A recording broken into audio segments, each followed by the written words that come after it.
বন্ধুরা নমস্কার। বিষয় অহংকারকে চেনা। বন্ধুরা, আমরা সকলে অল্প বিস্তর অহংকারের সঙ্গে পরিচিত এবং যারা সম্মুখভাবে অহংকারের সঙ্গে পরিচিত হয়েছেন থেকে কিংবা দেখে অথবা শুনে, তারা অনেকখানি অহংকারকে চিনেছেন। বন্ধুরা, এই অহংকারটি কিরকম জানেন? নেশার মতো। যারা নেশা করেন না কিংবা জুয়া খেলেন, ঠিক এর নেচারটি না এরকম কতকটা।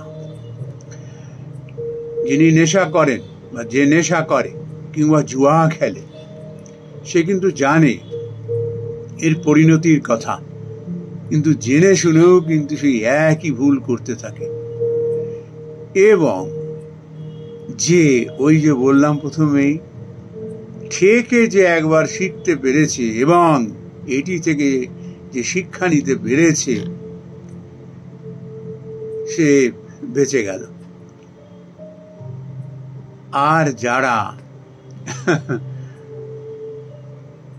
সুদিনের আশায়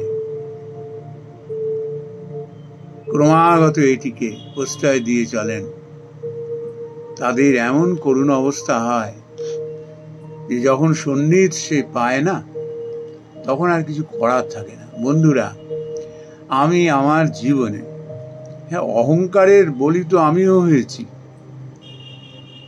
কিন্তু ওই যে প্রথমেই বলেছিলাম, যারা এটি থেকে শিক্ষা নিতে পারেন তারা সাবধান হয়ে যান। তো যারা জীবনে সাবধান হয়েছেন, আমি অবভিয়াসলি তাদের অন্যতম। যাই হোক, তো আমি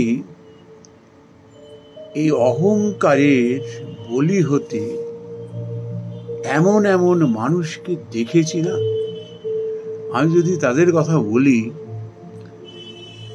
আঁতকে ওঠার মতো। যেই মুহূর্তে অর্থবল, লোকবল, একটু নাম, একটু যশ হয়েছে, ব্যাস কোথায় পা রাখছে, কার সঙ্গে কিভাবে কথা বলছে, তার কোনো ঠিক ঠিকানা নেই। কি ঔদ্ধত্য! মানুষ যে তার আচার ব্যবহারে কত পীড়িত হচ্ছে, কত কষ্ট পাচ্ছে, সেদিকে খেয়াল নেই। অহংকারে এমন ভাবে ফুলে ফেঁপে রয়েছে। এই মানুষকেই দেখেছি পথের ভিখারি হয়ে যেতে। এমনও মানুষ দেখেছি অহংকার উদ্ধত্তে বলে বেড়াতো, আরে আমার কথায় বাঘ গরুতে এক ঘাটে জল খায়। শেষকালে এমন দেখলাম, বাঘ তো দূরের কথা, গরু দূরের কথা, বেড়াল কুকুরে এসে লাথি মেরে চলে যাচ্ছে। বসে আছে, কুকুরে এসে গায়ে পেচ্ছাপ করে দিয়ে চলে গেছে। কুকুরটাকে যে তাড়াবে, হুট হাট বলে শব্দ করবে, সেই সামর্থ্য নেই। অতি বাস্তব। এমন এক উচ্চ পদস্থ মানুষকে দেখেছিলাম একটা সময়, তার উদ্ধত্তে বাপরে বাপ, মানুষ অতিষ্ঠ হয়ে উঠেছিল।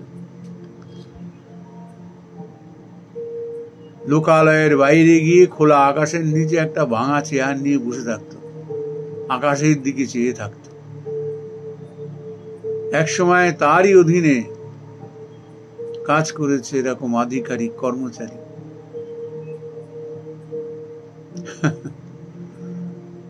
তাকে দেখে অন্য রাস্তায় চলে গেছে। অহংকার, উদ্ধত্ত। অহংকারের পেছন পেছন উদ্ধত্ত আসতে থাকে। আর ওই নেশাগ্রস্ত মানুষের মতো সে বুঝতে পারে না, বুদ্ধি হয়ে যায় বিপরীতগামী। আসলে কথা কি, আমরা যদি এটি থেকে খুব শৈশব থেকে যদি শিক্ষা নিতে পারি না, যে আজকে যে অবস্থায় দাঁড়িয়ে রক্তের জোর, নাম যশ, অর্থবল, লোকবল, এই অবস্থাটা থাকবে না, একটা দিন থাকবে না। নাম যশ আস্তে আস্তে মিলিয়ে যাবে, গায়ের জোর কমে যাবে, রক্তের জোর কমে যাবে, কিন্তু ওই অহংকারকে যে সামলে নিয়েছে, অহংকারকে যে দূরে সরিয়ে রেখে দৈনন্দিন জীবন সে পালন করেছে নিরহংকারে, সেই মানুষ কিন্তু কখনো অন্যের দ্বারা পরিত্যক্ত হবে না। তার কোনোদিনও কোনো অভাব অভিযোগ হবে না। তার কারণ কি? সে তো একটা সময় স্যাক্রিফাইস করেছে এই অহংকারকে দূর করবার জন্য। ঈশ্বর তাকে দেখেন, সে মানুষের মণিকোঠায় না, মনের মণিকোঠায় সে স্থান করে নেয়। এই জন্য কি হয়, সৎসঙ্গ করতে হয়।